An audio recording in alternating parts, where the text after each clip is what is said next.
屏东万丹的土墙火山今仔搁再喷发咯，附近一间庙的庙方人员是讲，前几天都有闻到硫磺味，无想到讲今仔就伫3个地点喷发，其中一个地点捌伫民国95年时喷发过，经过17档搁再喷发，加在即届是正挖进水沟啊，佮加上一期的稻啊已经收成咯，无去影响到农作物。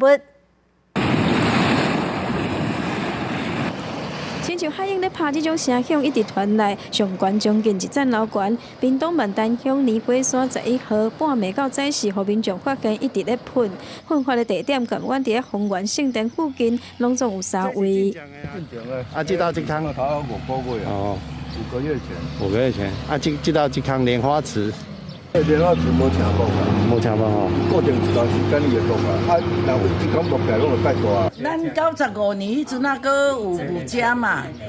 这个有补。嘿，95年过来就总拢无个补啊嘛。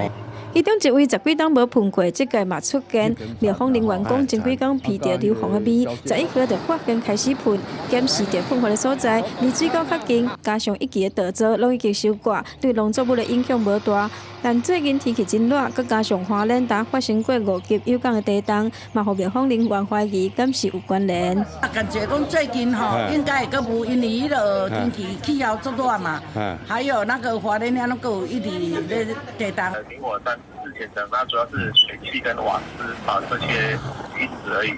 所以一般就跟天气的变化应该没有太大的原因存在。